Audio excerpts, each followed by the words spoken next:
Olá, a paz de Cristo. Vamos então preparar a liturgia desse 23º domingo do tempo comum. A primeira leitura da nossa liturgia é Isaías 35, do versículo 4 ao versículo 7, só a primeira parte do versículo 7. Então nós vamos passar, tá bem? Uma por uma das leituras e com tranquilidade, vamos fazer uma leitura atenta, né? Pensando os aspectos assim que nos julgamos para destacá-los e para ajudar vocês, tá ok? Então já cumprimento aqui os que estão presentes, vejo aqui a Renata, a Maria Augusta, então vão chegando aí e nós vamos então dar início. Começamos então com o texto de Isaías 35. Começa assim, ó. Dizei às pessoas deprimidas. Onde está deprimidas aqui, também poderia ser desanimadas ou aflitas. Tem até uma tradução da Bíblia do Peregrino que traduz o termo hebraico ali como covardes. O que está entendido aqui nesse texto é subentendido aquele texto de Ezequiel 37 que fala das pessoas como ossos ressequidos, né? Onde eles perderam a esperança. Então essa é a perspectiva. Então essas pessoas deprimidas o contexto aqui é das pessoas que estão exiladas, estão no exílio, né? O mesmo contexto de Ezequiel 37 é esse de Isaías 35, onde Deus manda o profeta ter uma palavra para essas pessoas, né? Essas que estão assim caídas, né? Que sentem as pernas pesadas. Então o termo, a tradução do nosso texto litúrgico é deprimidas. Dizei às pessoas deprimidas. Dizer o quê? Criai ânimo ou coragem, né? O verbo está ali, o verbo hazak, tem alguma coisa com fortalecer, né? Ganhar força. E depois o verbo não tenhais medo, né? Não tenhais medo. A expressão que mais se recorre na Bíblia, ou muitíssimo, né? Não tenhais medo. Então o que deve dizer a essas pessoas desanimadas? Coragem, criai ânimo e não tenhais medo. Por quê? Né? O profeta é exortado a dizer: vede é vosso Deus. Vede o quê? Veja, as pessoas, a perspectiva do profeta é que estão no exílio, né? Estão fora da terra da promessa, foram mandados por lá por causa dos seus pecados, os inimigos os tiraram e eles se sentem impossibilitados de voltar, porque os inimigos são mais fortes. E o profeta, ele profetiza uma ação de Deus, algo que Deus vai fazer. Vede é vosso Deus. Ou seja, mais do que eles irem por enquanto, Deus vem até eles, né, para trazê-los. É a vingança que vem. O termo vingança, obviamente, tem uma conotação sempre ruim, né? Agora, como é que é essa vingança? Não é o povo que vai bater de volta, né? Então, o texto aqui, esta vingança, ela é reservada a Deus. Deus saberá como fazer. Interessante que no nosso texto, veja só, é a vingança que vem, é a recompensa de Deus. Ou seja, paralelos, né? Vingança e recompensa. No fundo, a recompensa de Deus para esse povo é libertá-los. Ou seja, aqui é interessante, porque se eles se tornaram escravos, ou pelo menos foram exilados, a leitura toda que faz os textos históricos, né, do livro dos reis, né, e também os profetas, é por causa do pecado. Então, se eles experimentam isso por causa do pecado, eles são agraciados, né, é uma graça não merecida, para que eles sejam libertados. Então, a recompensa de Deus é a ação misericordiosa, não merecida, né? Então, a vingança de Deus aqui é mais contra o pecado deles, né? Do que contra alguém. Continua o nosso texto. É a recompensa de Deus, é Ele que vem para vos salvar. Então, essa imagem é bonita porque a terra da promessa e as pessoas estão exiladas, não é eles que vão, né, vencer os inimigos e vão fugir ou vão sair, vão se libertar. Não.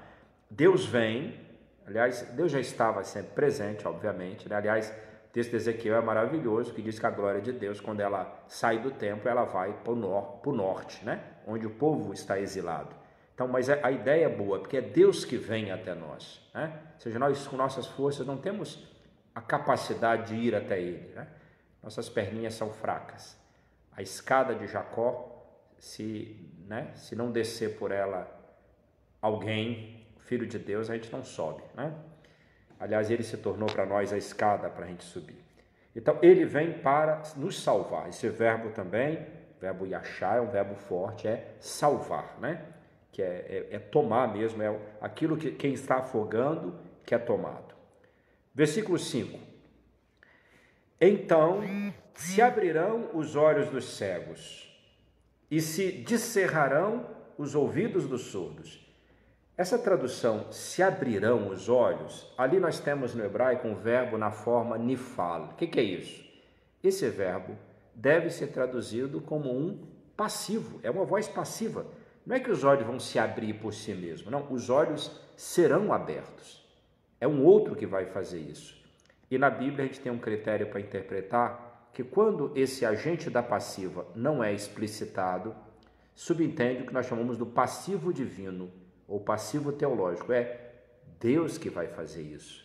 Então, poderíamos traduzir, então, os olhos dos cegos serão abertos e os ouvidos dos surdos serão descerrados. Ou seja, essa é a maravilha. Aqui nós temos um aspecto, obviamente, físico, né? Quem não espera, né, sendo cego, uma cura, ou sendo surdo, né, que possa voltar a ouvir. Mas pense isso num nível bem profundo espiritual, né?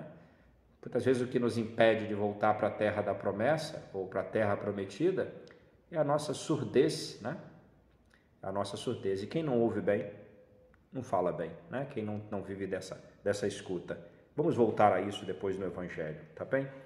Versículo 6. Então, os olhos serão abertos, né? Os ouvidos serão descerrados, né? Os ouvidos dos surdos serão descerrados. O coxo saltará como um cervo, né? Um coxo. Ou seja, subentende aqui uma volta total da saúde. E se desatará a língua dos mudos. Ou seja, cegos, surdos, coxos e mudos, sobre todos eles vai ter uma ação de Deus para que eles possam voltar. Porque se nós observarmos aqui, olha, essa descrição dessas pessoas são próprias aquelas que não têm autonomia, né? Eles vão voltar para si mesmos, né?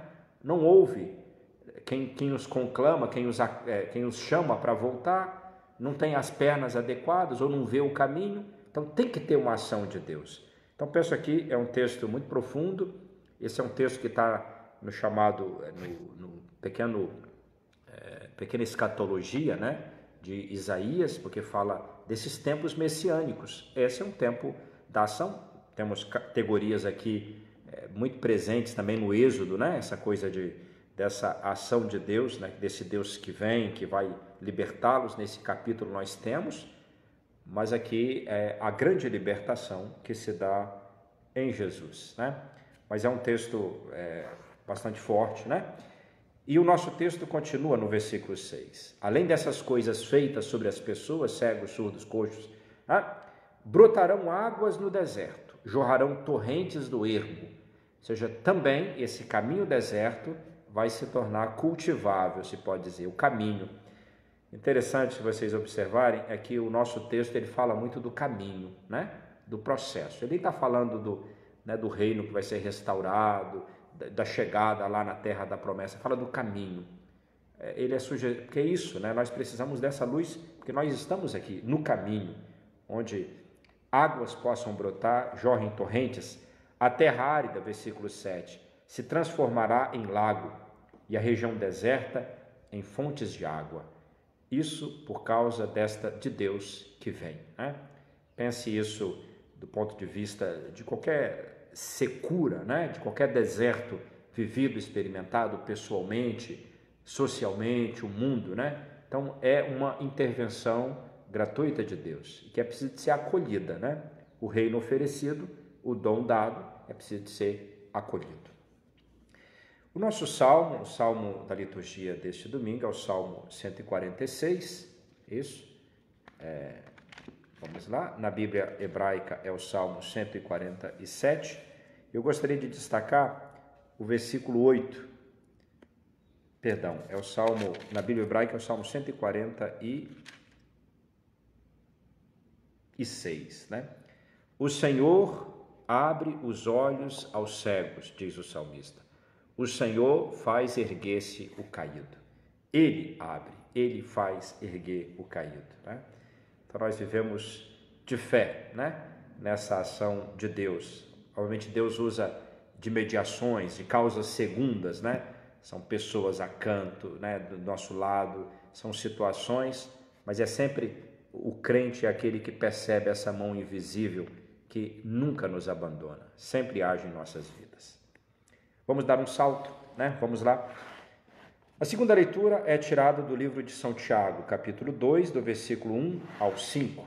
Tiago, capítulo 2, do versículo 1 ao 5. Vamos lá. Então, o livro de São Tiago, né, é um texto muito atento à questão de uma ética concreta, e hoje o nosso autor começa assim: meus irmãos, então, a fé que tendes em nosso Senhor Jesus Cristo glorificado não deve admitir acepção de pessoas. Sugestivo, esse texto ele é importantíssimo porque é a única ocasião onde explicitamente aparece Jesus Cristo, né? Explicitamente. Então, e o que o autor fala, a fé que nós temos, que vocês têm em Jesus, não pode admitir que vocês façam acepção de pessoas. Fazer acepção de pessoas é aquilo olhar pela cara, né? Então eu escolho aquilo por conveniência. Veremos a situação que ele coloca de um rico e de um pobre, onde o rico é, né, destacado. Então, essa acepção. E o termo grego, aquela prosopolimpsia, né, que vem do prósopo, né, da face, aquele que olha na face e a partir de um elemento externo já julga.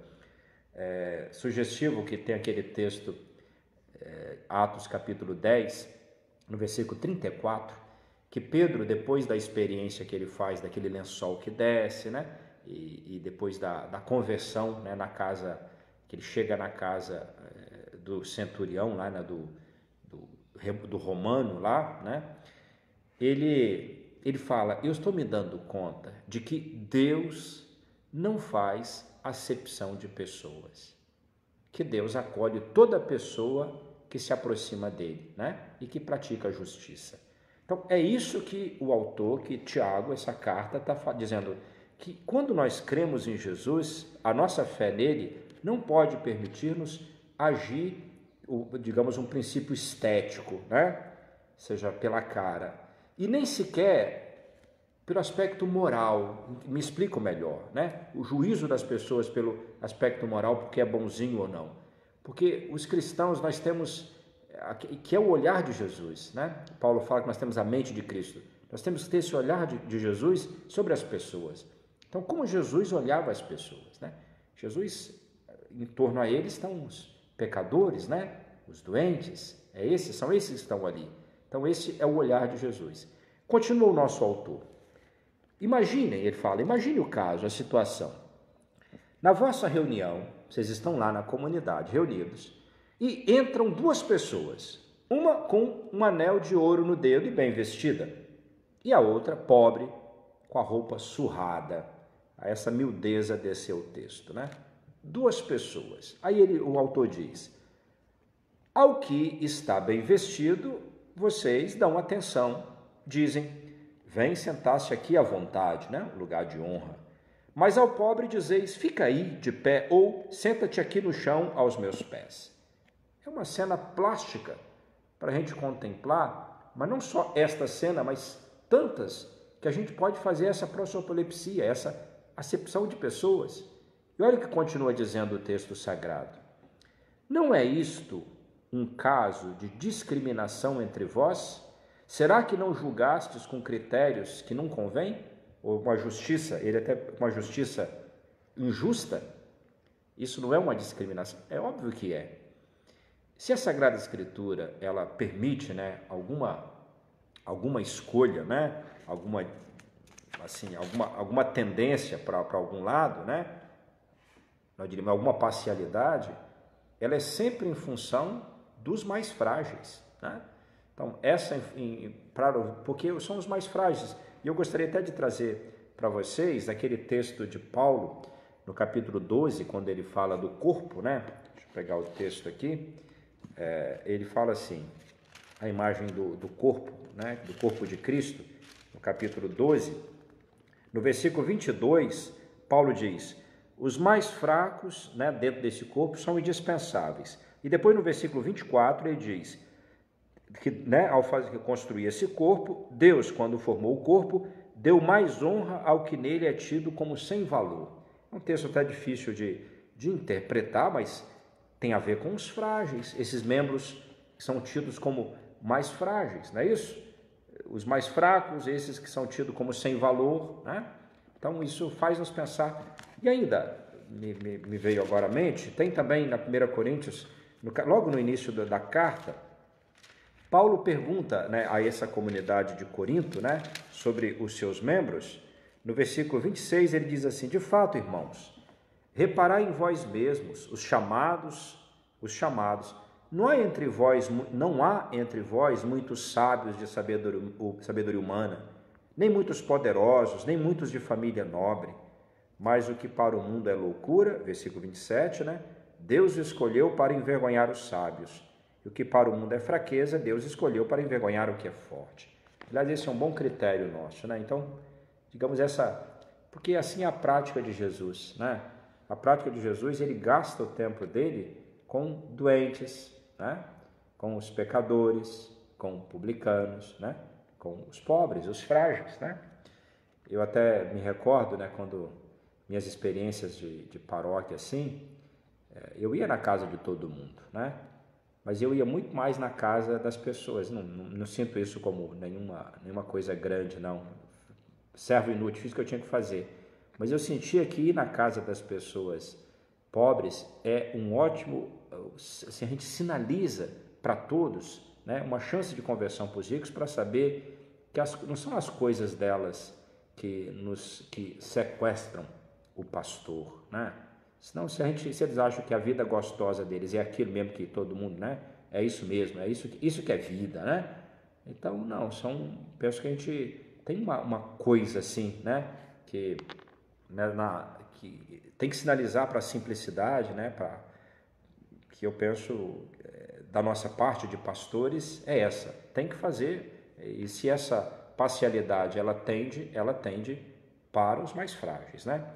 E o nosso texto ele até continua, ele é bem forte, ele diz assim, que essa discriminação, né, injusta que ele diz, ele fala: meus queridos irmãos, versículo 5, escutai, não escolheu Deus os pobres deste mundo para serem ricos na fé e herdeiros do reino que prometeu aos que o amam? Ou seja, Deus não escolheu os pobres? Se ele escolheu, e a prática de Jesus o demonstra, nossa escolha não pode ser outra. A expressão, né, muito que aparece, né, dessa opção, né, preferencial pelos pobres, ela é profundamente evangélica, né? Ela é. Quando nós falamos pobres aqui, tem nada não estamos fazendo reverência a bandeiras, né, de nenhum espectro político, né? Aliás, eles querem nos sequestrar, mas não deixem de sequestrar, não. Isso é evangélico. Então é como cristão que nós fazemos isso com os mais pobres, né? Com os mais frágeis. Isso as mamães nos ensinam, né? Quando o filho necessita mais, a mamãe gasta mais. Eu vejo minha mãe lá, nesse tempo que eu estive com ela, esses últimos, ela gastava mais a oração dela com um irmão que estava necessitando mais, né? Reza por mim também, né? Mas aquele precisa mais, né? Então é isso. Também, mas simples. Ou se pode dizer, um texto forte, que deve mexer com as nossas comunidades, né? Tiago fala essa situação. Vocês não podem fazer exceção. Vocês imaginem essa cena. Um rico e um pobre. O rico senta aqui no lugar bom. E o pobre senta aí no chão mesmo. Vocês estão fazendo exceção de pessoas, né? E Deus, ele não fica na cara. Ele vai na necessidade. Quem mais necessita? Esse aqui mais frágil. Isso é que nós chamamos da justiça cheia de amor. Papa Bento XVI, no seu documento Caritas in Veritate, ele fala, né? A justiça cristã, ela é cheia de amor, né? Ela é cheia, por quê? Ela é aquela misericórdia, digamos, né? Aquela piedade, aquele ágape, que vai para que a justiça não fique seca, né? Como o summum ius, né? Summa iura, se for a justiça máxima sem esta atenção ao mais frágil, ela pode ser uma injúria, né? Então tá bem, é um quadro que bem pintado por São Tiago, que é colocado diante de nós, e é bom aprender a valorizar na comunidade os simples, os mais frágeis, né? É assim, dentro das nossas comunidades tem que ser diferente de lá fora no mundo. Jesus já falou pra gente, entre vocês não pode ser daquele jeito lá não. Como é que é aquele jeito lá? Lá fora, os mais ricos, né, quem indica, esses vão tomando os primeiros lugares e vão conseguindo as coisas. Entre nós na comunidade, nós temos que fazer a inversão evangélica, né? E é isso. Isso tem que trazer os pobres, né? Tem até um livro que eu gostei muito do Jorge Bernanos, né? O Diário de um Pároco de Aldeia, e tem lá um médico um padre que estava doentinho, o médico que vem atendê-lo, ele fala, resumidamente, né? Ele fala, os ricos nas vossas comunidades deveriam ficar envergonhados, né? Deveriam entrar mas com certa vergonha, porque o vosso mestre privilegiou, colocou na primeira fila, né, os mais frágeis, né? Tá bem. Vamos dar um salto, vamos lá. Marcos, o Evangelho de Marcos, capítulo 7, do versículo 31 ao 37. Um texto maravilhoso, né? É um texto ótimo para a catequese, para as nossas comunidades. Penso que nossas comunidades cristãs têm que entrar no itinerário de iniciação cristã. Toda a comunidade, a paróquia toda tem que entrar, né? Porque a gente tem que fazer uma experiência desse toque de Jesus, desta fé que muda a vida, né? Isso. Eu estou muito tocado esses dias, também por um irmão meu que fez uma experiência forte de Deus, né? E assim eu vejo como isso, quando isso acontece, muda a vida, né? Então vamos lá. Marcos, capítulo 7. Jesus está voltando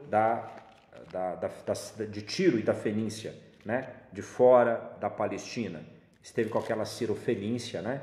E pela fé dela, Jesus dispensou a graça para sua filha, né? E agora nós nos encontramos, Jesus volta, está ali na Decápole, ainda fora, uma região ainda de pagãos, e ali apresentam a ele. Então, Jesus deixou de novo a região de Tiro, passou por Sidônia e continuou até o mar da Galileia, atravessando a região da Decápole. Decápolis, 10 cidades, que estavam do outro lado, né? Então, Cafarnaum está do lado de cá e essa Decápole está do lado de lá, né? Então, Jesus está chegando, voltando para Galileia. E trouxeram-lhe então, não sabe quem, né? Um homem que era surdo e mal podia falar. E pediram que impusesse a mão sobre ele. Ele era surdo, agora recua ainda a primeira leitura, né? E de fato, a relação entre surdez e mudez é muito estreita, né? Quem não fala é porque não ouve. Sugestivo isso, né? Digamos, o falar como algo que damos, né? Algo ativo, né? E a escuta como algo passivo, isso também, né? Que até tem a expressão de Paulo, né? Que a fé é pelo ouvido, né? Quem não recebe, né? Que não recebe, não tem o substrato para dar, né? A nossa ação, a gente gagueja na vida, né? Quem não vive dessa escuta, né? E essa escuta, ela é antes de tudo desta palavra ressoada na história que é Jesus, né? A ser acolhida. Então trazem esse homem e pedem que Jesus imponha as mãos. Levando à parte, longe da multidão, Jesus pôs os dedos nos seus ouvidos, cuspiu e com a saliva tocou-lhe a língua. Aqui nós vemos o envolvimento de Jesus, né? É aqui que eu entendo assim esse caminho catecumenal, né? Que é um processo, né? Que a nossa catequese toda tem falado, a igreja, mas o que é isso? No fundo, nós devemos redescobrir essas páginas da Escritura como feitas para mim. Eu sou esse homem, eu sou essa pessoa que está aqui, que escuto mal não porque o meu ouvido algum problema, mas a minha escuta da palavra de Deus, né? Também ando gaguejando, falo com dificuldade. Eu sou essa pessoa e Jesus se envolve comigo. Como é que ele se envolve comigo? Através da comunidade, com os sacramentos, né? A providência que ele coloca alguém do meu lado. E esse envolvimento de Jesus no Evangelho aqui gasta tempo. Tanto é, esse tirar da multidão também é sugestivo, né? A multidão para esse homem limitado causava mais transtorno do que ajudava. Então, esse estar a sós, né? E Jesus, olhando para o céu, suspirou, né? Esse gemido, né? E disse, Éfata. Maravilha. Marcos guarda para a gente umas pérolazinhas, que são essas palavras em aramaico. Esse Éfata, lembra aquele Abá também lá do Getsemane? Esse Éfata, que quer dizer abre-te. Então Jesus toca a língua e abre-te, né? Essa língua que abre, descola, e os ouvidos. Imediatamente os ouvidos do homem se abriram, sua língua soltou-se e ele começou a falar corretamente. Começou a falar sem dificuldade. Éfata, escutar esse imperativo dito a você. Eu acolho ele também dito a mim. Éfata, abre-te. Quantas coisas presas talvez dentro de nós, né? Então, talvez a inteligência, a capacidade de reflexão fica meio turvada ali, né? Por, sei lá, um conjunto de coisas, de ideias que outros, pela influência de outros, eu deixei introjetar em mim, isso me aprisiona. Vejo o mundo talvez muito mundanamente, né? Não tenho os critérios de Jesus para ver, para olhar para os frágeis. Então, isso pode ser, e o mundo está aí para nos sequestrar, né? Então, deixar renovar a nossa mente. E a renovação da mente, ela se dá pela aquisição do jeito de pensar de Jesus, né? Jesus recomendou com insistência, versículo 36, que não contassem o ocorrido para ninguém. Contudo, quanto mais ele insistia, mais anunciava. Esse é o chamado segredo messiânico, né? Ele é presente, sobretudo, aqui no Evangelho de Marcos. Com insistência, Jesus fala para não fazer, né? Alguns dizem que isso seria uma criação do evangelista, mas tem aderência com Jesus histórico, né? Porque havia má compreensão ou compreensão, digamos, tendenciosa do messianismo. Quem é o Messias, né? O rei poderoso que vai expulsar os inimigos. Jesus é o servo sofredor, né? Jesus é o filho do homem que veio dar a vida, é esse servidor, né? Então tem uma outra pegada ao messianismo de Jesus. Então, cheios de grande admiração, diziam,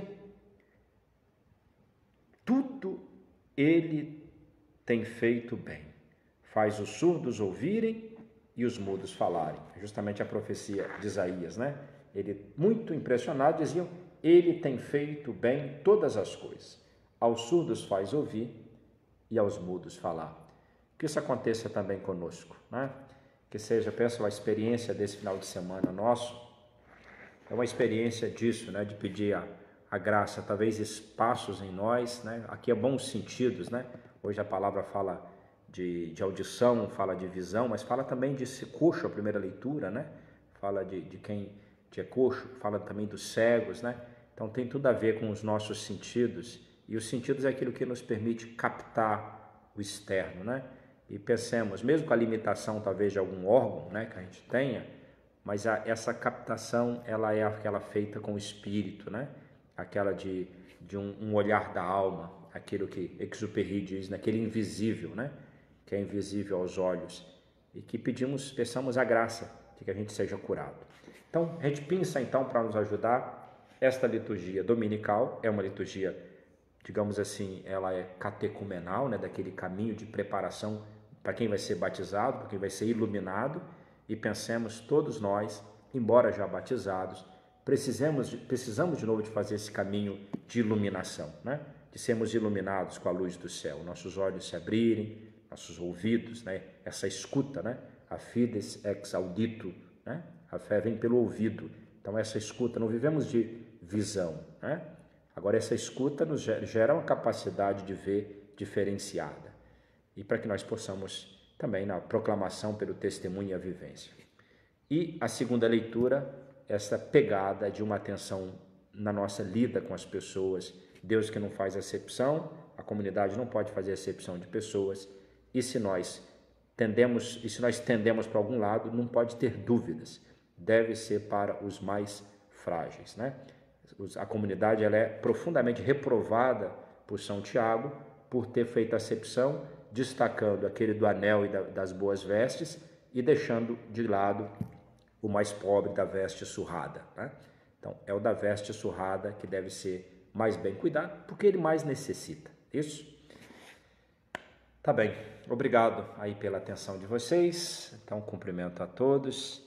Então, estou vendo aqui a Maria Augusta, a Maria Neide, a Selma, meu amigo Edinaldo aí, quase diácono permanente, a Cleide, a Celi, o Ed Wilson, paz e bem, meu amigo, a Bernadette, um abraço, a Franciele, a paz de Cristo, minha irmã, estou vendo a Selma aqui, a Francijane, a irmã Lúcia, sempre presente por aqui, a Josi do Vale, ok, a Graciene Pavani, um abraço a Dina, um abraço, Padre Tiago, meu amigo, também sempre por aqui, me sinto honrado, Maria Eunice, a Nice, a irmã Fabrícia, a Carla Batista, um abraço, a Celi, Deus abençoe vocês, tá? Ana Maria Simonassi, Deus te abençoe, caríssima, a Celi, Aparecido Duarte, a Ivanilda Pintor, um abraço para a família, o esposo e as filhas, a Roberta, o Paulo Fagundes, a Márcia está aqui também, o Leandro Dantas, meu amigo seminarista, Alexandre de Azevedo, a Vera Lúcia, me perdoe não nominar todos, tá? Não nomear todos, eu me perco outra vez aqui um pouquinho quando vou passando, estou usando o celular, mas a todos com carinho acolho e espero a gente poder ter ajudado a vocês, tá? Fiquem com Deus, Deus os abençoe, Ele que é Pai, Filho e Espírito Santo. Amém.